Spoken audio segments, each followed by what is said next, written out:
Welcome to our channel. We have also explained other parts of Transformer series. You can check out their link in description. यह पांचवी transformer film Britain में मध्य युग के दौरान खुलती है। शासक आर्थर, लियाम गैरिगन और उनके शूरवीर सभी एक अद्भुत संघर्ष के केंद्र में हैं। हालांकि उनका पक्ष हार रहा है और जबरदस्त आग के गोले से कुचला जा रहा है।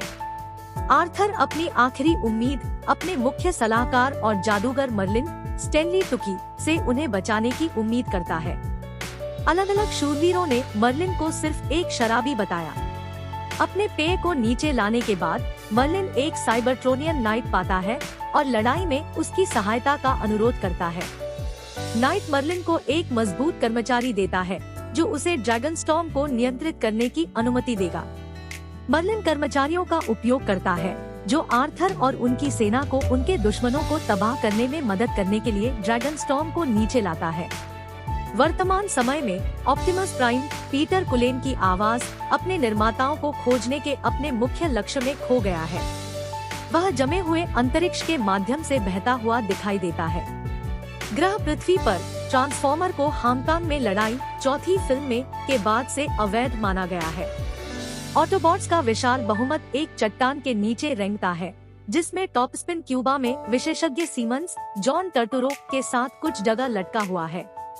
सैंटोस, सैंटियागो कैब्रेरा द्वारा संचालित ट्रांसफॉर्मर्स रिस्पांस पावर पिछले कुछ वर्षों में किसी भी ट्रांसफॉर्मर को खत्म करने के लिए गतिशील रहा है। नासा का एक इंजीनियर टोनी सॉलिडनेस केवल 3 दिनों में पृथ्वी के लिए एक रेखा बनाने वाली चीज को पहचान लेता है। यह साइबरट्रॉन ग्रह है। शिकागो में बच्चों का एक जमावड़ा शहर के अवशेषों की ओर दौड़ता है और एक साइबरट्रोनियन नाइट वाली इकाई पाता है। इस तथ्य के कुछ मिनट बाद एक टीआरएफ प्रहरी चारों ओर आता है और बच्चों पर हमला करता है। सेंटिनल को ओवरहैंग नाम के एक ऑटोबोट द्वारा मिटा दिया गया है जो इसाबेला मोनर नामक एक छोटे बच्चे के साथ है, जो इसी तरह स्क्वीक्स, रेनो विल्सन की आवाज नामक एक छोटे से ऑटोबोट से संबंधित है। एक टीआरएफ ड्रोन तब कवरिंग डाउन पर हमला करता है। इजाबेला भीख मांगने के बावजूद रहने के लिए ताकत के क्षेत्रों को कवर करती है, बाल्टी को मारती है। तब मधुमक्खियां रोबोट को बाहर निकालने के लिए आती है। उसके पीछे कैड येजर इम्प्रिंट वाहलबर्ग है, जिसे ऑटोबोट से सहमत होने के कारण हर चीज से अलग कर दिया गया है। कुछ ही समय बाद सैंटोस और उसके आदमी कैड को पकड़ने की कोशिश करने के लिए आते। टीआरएफ विशेषज्ञों के खिलाफ जवाबी कार्रवाई के लिए मधुमक्खी ने खुद को अलग अलग हिस्सों में बांट लिया। कैड तब उस बिंदु पर सैंटोस जमीन पर अटक गया है जिस पर एक आग्नेयास्त्र केंद्रित है। फिर भी वह विलियम लेनोक्स, जोश डोहामेल द्वारा आया है, जो वर्तमान में टीआरएफ के साथ काम करता है। लेनोक्स कैड को सैंटोस के साथ कुछ भी नहीं करने के लिए मना लेता है। उनके प्रदर्शन के बाद कैड अपनी यूनिट में नाइट के पास जाता है। नाइट धूल काटता है, हालांकि कैड को एक आकर्षण देने से पहले नहीं जो उसे एक असाधारण शक्ति प्रदान करता है। अंतरिम में डेसेप्टिकॉन नाकाबंदी ने पुलिस क्रूजर के रूप में नकाबपोश रहते हुए इसे देखा है। ऑप्टिमस साइबरट्रॉन के बचे हुए हिस्से में दुर्घटनाग्रस्त हो जाता है। वह कहीं इन्फर्नोकॉन्स के पास आयोजित किया जाता है। ऑप्टिमस को क्विंटेसा, जेम्मा चान की आवाज द्वारा करीब खींचा गया है, जो स्पष्ट रूप से साइबरटन के निर्माताओं में से एक है। ऑप्टिमस उसका पीछा करने का प्रयास करता है, हालांकि वह उसे नीचे रख सकती है क्योंकि उनमें से 2 गारंटी देते हैं कि अलग अलग ने अपने ट्रांसफॉर्मर को डबल क्रॉस कर दिया है। क्विंटेसा के प्रभाव में ऑप्टिमस है और वह उसे बताती है कि पृथ्वी वास्तव में साइबरट्रॉन के अविश्वसनीय दुश्मन यूनिक्रॉन का एक छिपा हुआ प्रकार है। वह ऑप्टिमस को बदनाम करती है और उसे बताती है कि साइबरटन के रहने के लिए पृथ्वी का सर्वनाश होना चाहिए। क्विंटेसा इसका उपयोग ऑप्टिमस को पुनर्ग्रहण का अवसर देने के लिए करता है, जिसे वह स्वीकार करता है। ग्रह पर वापस लेनोक्स ने अपने बॉस जनरल मॉर्शोवर, ग्लेन मॉर्शोवर को साइबरट्रॉन के साथ निकट संपर्क के बारे में रिपोर्ट किया। उन्हें पता चलता है कि हाल ही में बहाल मेगाट्रॉन, ब्लंट वेल्कर की आवाज कैड के आकर्षण की तलाश में है। टीआरएफ हिचकिचाहट के साथ मेगाट्रॉन के साथ एक अंडरग्राउंड जेल से उसके साथी धोखेबाजों को बाहर निकालने की व्यवस्था करता है।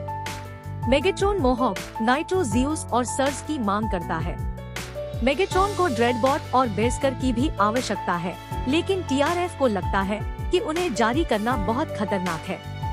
ब्रिटेन में ऑक्सफोर्ड शिक्षक विवियन वेम्बली, लॉरा हैडॉक अपने साथियों के साथ एक खेल खेल रही है और वह जीत जाती है, लेकिन उसके पुरुष सहयोगियों और उसकी अंतिम माँ के साथियों द्वारा उसे नियमित रूप से याद दिलाया जाता है कि वह अकेली है।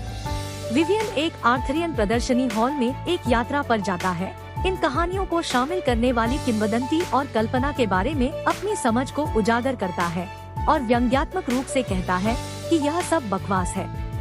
कैड एक जंकयार्ड में जाता है जहां उसका साथी जिमी, जेरोड कारमाइकल ऑटोबॉट्स को छुपाने में उसकी सहायता कर रहा है डॉग ग्रिमलॉक। जिमी शिकायत करता है कि ग्रिमलॉक से निपटना मुश्किल है। कैड को इजाबेला और स्पीक्स ने पीछे छोड़ दिया है। इस तथ्य के बावजूद कि कैड ने उसे खारिज करने का प्रयास किया, वह उसे बताती है कि उसके पास जाने के लिए कोई जगह नहीं है क्योंकि डेसेप्टिको ने उसके परिवार को मार डाला, इसलिए उसके पास जो कुछ भी था उसका कुल योग शेड और स्क्वेक्स थे और वर्तमान में कवरिंग मर चुका है। कैड उसे रहने की अनुमति देता है। जब वह स्कूल में होती है तब वह अपनी लड़की टेसा, निकोला पेल्स को बुलाने जाता है। हालांकि वह इस डर का प्रतिनिधित्व नहीं कर सकता कि वह TRF द्वारा पाया जा सकता है। टेसा उसे बताती है कि वह ठीक है और वह उससे प्यार करती है, साथ ही यह भी कि वह वास्तव में अपने लिए एक प्रेमिका पाना चाहती है। अगर आपको वीडियो पसंद आए तो please like, share and subscribe to the channel. Thank you. Megatron और उसके गुंडे कबाड़खाने में आकर्षण का पता लगाने और ऑटोबॉट्स को मारने के लिए दिखाई देते हैं। ऑटोबॉट्स चोरी करके बाहर निकलते हैं और डिसेप्टिकॉन से जूझना शुरू करते हैं। आक्रमण और मोहॉक दोनों तुरंत टुकड़ों में प्रभावित होते हैं। जैसे ही कैड उड़ान भरता है, वह कॉगमैन, जिम कार्टर नामक एक छोटे ह्यूमनॉइड ट्रांसफॉर्मर द्वारा पाया जाता है। वह कैड की खोज कर रहा है, लेकिन जब कैड एक रोबोट द्वारा पीछा किया जाता है तो उसे लगभग खो देता है। वह वास्तव में उसके साथ जाने के लिए कैड प्राप्त करता है। विवियन को ऑटोबॉट स्पीडस्टर ओमार सी द्वारा sir Edmund Burton, Anthony Hopkins के घर ले जाया जाता है, जहां वह अतिरिक्त रूप से कैड और कॉगमैन से मिलती है। बर्टन कैड और विवियन के लिए विट्विकन अनुरोध की परंपरा को समझते हैं, जिसकी शुरुआत लॉर्ड आर्थर के समय से हुई थी। पूरे समय के दौरान ट्रांसफॉर्मर मानव जाति की मदद करने के लिए पर्दे के पीछे काम कर रहे हैं और विट्विकन्स सैम विट्विकी सहित ट्रांसफॉर्मर को सुरक्षित रखने के लिए अपनी भूमिका निभा रहे हैं।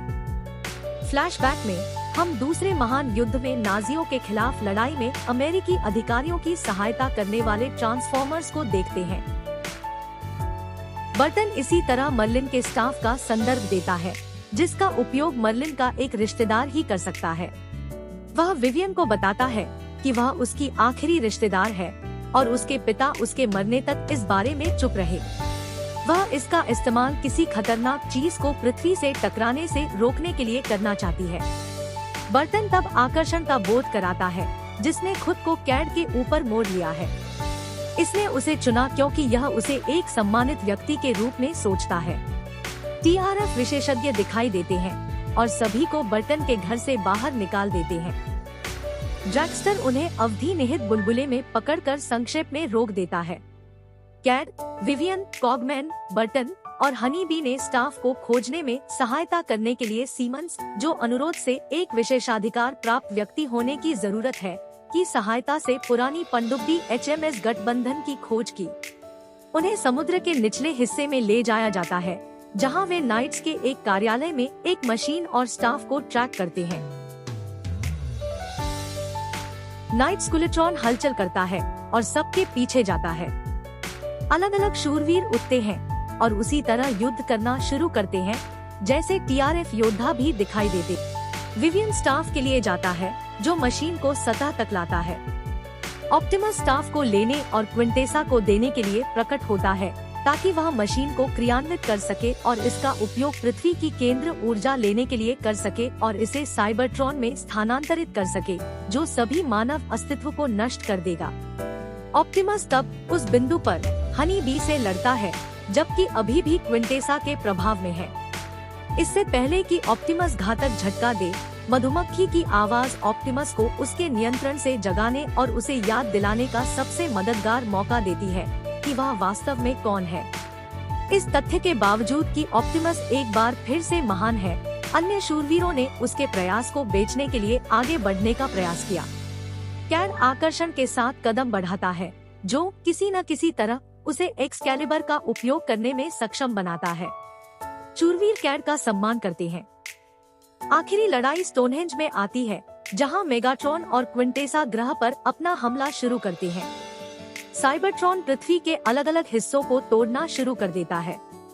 टीआरएफ ने प्रयासों को ऑटोबॉट्स के साथ संयोजित करने का चयन किया है। इसके अतिरिक्त लड़ाई के लिए जिमी, इजाबेला और शेष ऑटोबॉट्स दिखाई दे रहे हैं। अव्यवस्था में मेगाट्रॉन ने बर्टन को मार डाला, जो कोगमैन के पास से गुजरता है। जैसा कि किंवदंती मशीन को रोकने का प्रयास करती है, क्विंटेसा इन्फर्नोकन्स और उन पर शॉट लेने वाले एक विशाल हथियार को ले जाती है। लेनोक्स हर किसी को वापस खींचने का प्रयास करता है, क्योंकि यह अत्यधिक असुरक्षित है। इजाबेला स्क्वीक्स को आग्नेयास्त्रों को नष्ट करने के लिए बाहर भेजती है, जिससे हर किसी को युद्ध करने का अवसर मिलता है। इन्फर्नोकन्स ऑप्टिमस का पीछा करते हैं, फिर भी वह उनमें से हर एक को एक तेज गति से काट देता है। साइबरट्रॉन के अंदर ऑटोबॉट्स मेगाट्रॉन के खिलाफ लड़ाई करते हैं, जबकि विवियन स्टाफ को फिर से पकड़ने का प्रयास करता है। इससे पहले कि वह एक बार और मार डाले, ऑप्टिमस मेगाट्रॉन की बाह काट देता है और बाद में ऑप्टिमस मेगाट्रॉन को बाहर फेंक देता है और उसे वापस पृथ्वी पर गोता लगाने के लिए भेजता है। विवियन लगभग अपने विनाश के लिए गिरती है, लेकिन ड्रैगस्टर एक बार फिर समय जमा देता है और उसे कर्मचारियों के करीब आने में मदद करता है। ऑप्टिमस क्विंटेसा की अवहेलना करता है, जो उसे तब तक नीचे रखता है जब तक कि हनी मधुमक्खी एक घाटे से बाहर नहीं निकल जाती है और जाहिर तौर पर उसे मिटा देती है। विवियन ने तब कर्मचारियों पर कमान संभाली और पृथ्वी को बचाते हुए मशीन को रोक दिया। फिर भी पृथ्वी बच गई है। कैड और विवियन शहर में बाहर जाने की व्यवस्था करते हैं और कैड इजाबेला को अंदर ले जाता है ताकि वह एक बार फिर से एक वास्तविक परिवार बना सके। ऑप्टिमस सभी ऑटोबॉट्स को कॉल भेजता है, क्योंकि वह समझता है कि पृथ्वी उसका घर थी और लगातार रहेगी। अंत क्रेडिट के दौरान शोधकर्ताओं का एक समूह एक साइट के आसपास जमा होता है। क्विंटेसा जीवित है और उनमें से एक को रणनीति बनाने के लिए एक मानव छलावरण अपनाती है। कहती है कि उसके पास यूनिक्रॉन को तिरस्कृत करने का एक तरीका है। फिर हम देखते हैं कि जमीन से बाहर खड़े एक विशाल यांत्रिक सीन होने के सभी संकेत क्या है। अगर आपको वीडियो पसंद आए हो तो please like, share and subscribe to the channel. Thank you.